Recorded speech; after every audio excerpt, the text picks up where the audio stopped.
నమస్తే, welcome to great Andhra. మనతో పాటు ఉన్నారు సీనియర్ పొలిటికల్ అనలిస్ట్ జిఆర్ మహర్షి గారు. నమస్తే సార్. నమస్తే చందన గారు. సార్, జగన్ గారితో ఇప్పుడు తాడేపల్లిలో మీటింగ్ జరుగుతూ ఉంది. ఏంటంటే మొత్తం అన్ని నియోజకవర్గాల నుంచి నాయకుల్ని, ఇన్ఛార్జీలను అందరినీ రప్పించి మాట్లాడుతున్నారు. అంటే దిశానిర్దేశం చేస్తున్నట్లున్నారు. ఈ ఎన్నికల నోటిఫికేషన్ ఇంకా రాకపోయినా ముందుగానే సిద్ధం అని ఆల్రెడీ సభలతో ఒక ఇండికేషన్ ఇచ్చారు. ఇప్పుడు ఈ రకంగా కూడా ఇండికేషన్ ఇస్తున్నారు, ప్రత్యర్థుల్ని రెడీ కమ్మనైనా. ఆయన ఎన్నికల దాన్ని ఏమంటారు, ఈయన లోకేష్ శంకారావం అని సభ పెట్టాడు, కానీ యాక్చువల్ శంకారావం ఆయన ఊదేశాడు.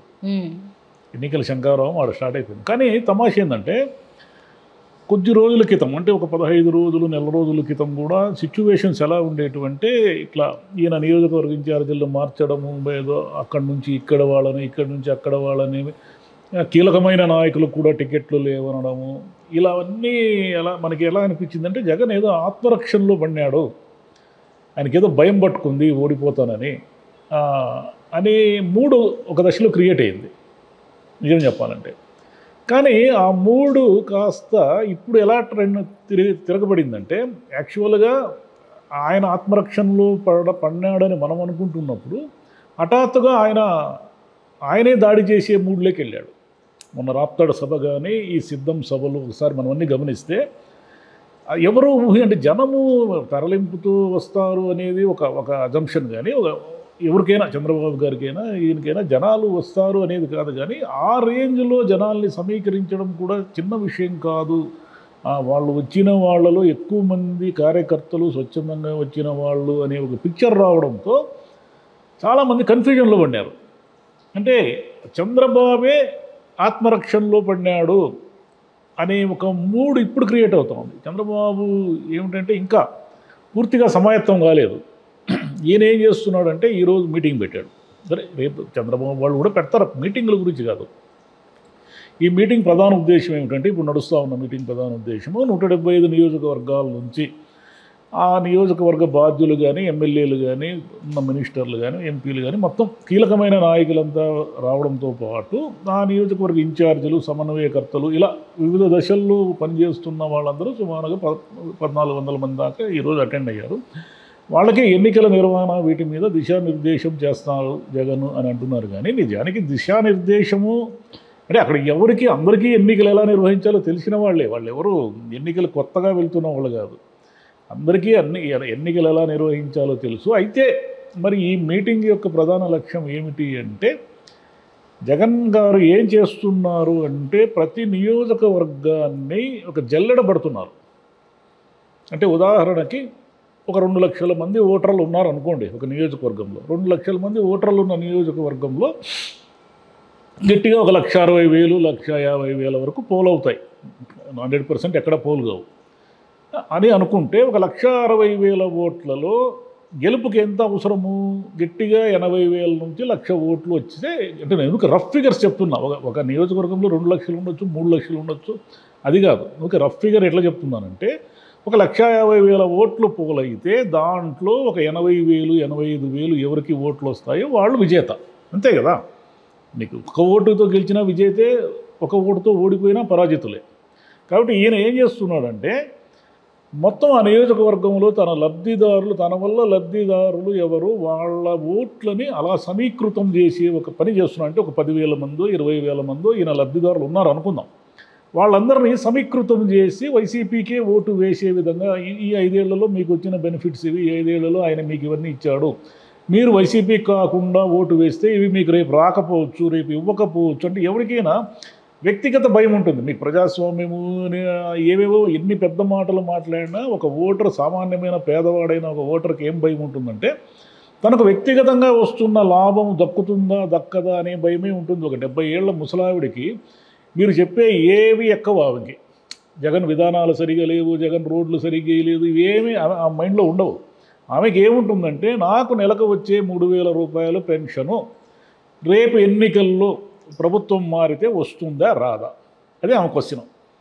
కాబట్టి వాళ్ళు అలా ఆలోచించే ఓటర్లందరినీ, తన ఓటర్లని సమీకృతం చేయడంతో పాటు తనకు గ్యారంటీగా ఓట్లు వేసేవాళ్ళు ఎవరు, ఖచ్చితంగా ఓట్లు వేయని వాళ్ళు ఎవరు, ఇప్పుడైతే చాలా క్లియర్ పిక్చర్ ఉంది. సామాజిక వర్గాల నేపథ్యము వీటన్నిటినీ తీసుకుంటే, అదేవిధంగా ఉద్యోగులు, పెన్షనర్లు, అంటే ప్రభుత్వ పెన్షనర్లు వీళ్ళు తీసుకుంటే వాళ్ళలో మెజారిటీ ఆయనకి.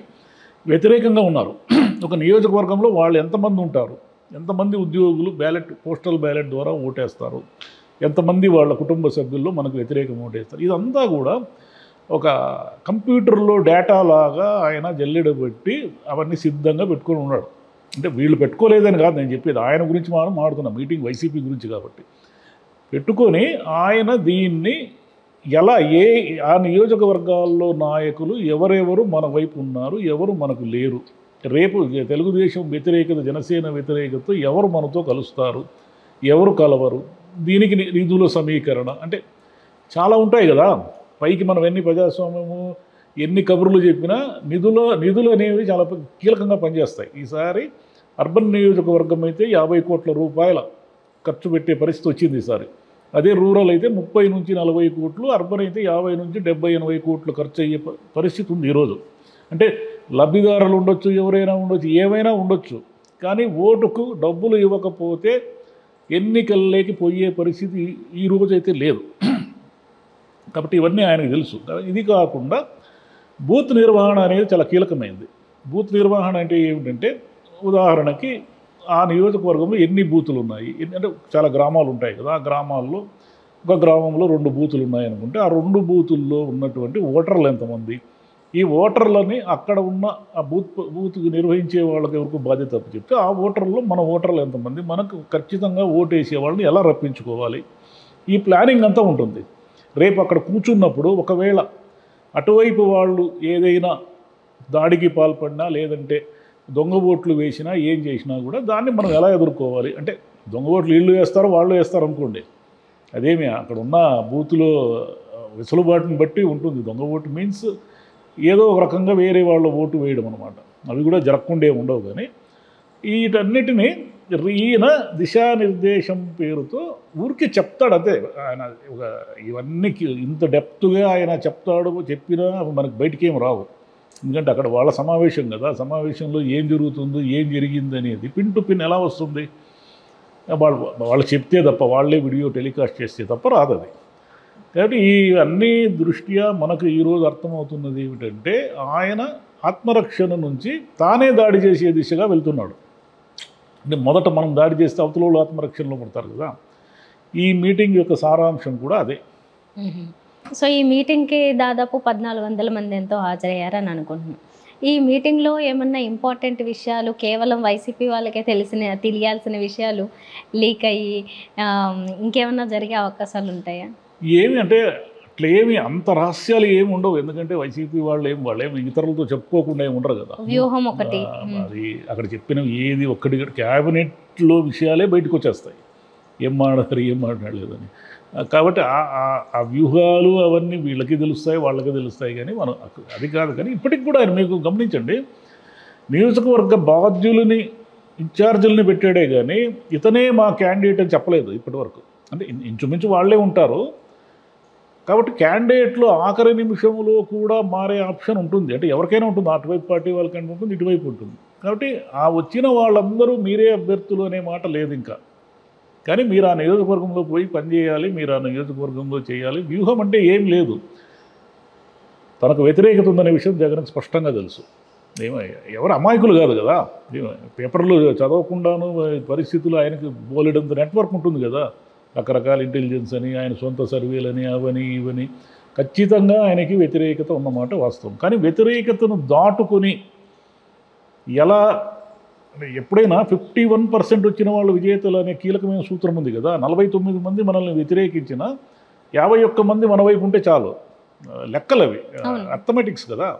కాబట్టి ఈ సూత్రం ఆధారంగా ఆయన తన ఓటర్లను సమీకరించుకొని ముందుకు పోయే ఒక ప్లాన్లో ఉన్నారు. వీళ్ళు ఏమిటంటే జగన్ వ్యతిరేకత ఉంది, అది ఒక ఉప్పెనలాగా మనల్ని గెలిపించేస్తుంది అనే భ్రమలో వీళ్ళు ఆ పాయింట్ మీదే పోతున్నారు. ఆయన ఆ పాయింట్ మీద పోవడం లేదు. తనకు అనుకూలత ఎంత ఉంది అనే విషయం, అనుకూలమైన ఓట్లన్నీ ఖచ్చితంగా పోలింగ్ బూత్లో వాళ్ళు నొక్కే విధంగా తన జెండాకి, అంటే వన్ మ్యాన్ షో ఇది వైసీపీ అంటే.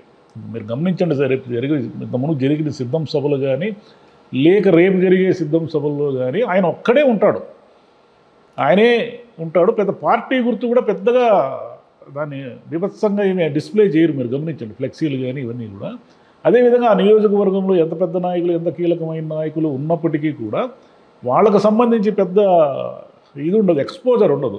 అంటే ఆయన్ని చూసే ఓటు వేస్తారు, ఆయన్ని చూసే ఓటు వేయాలి.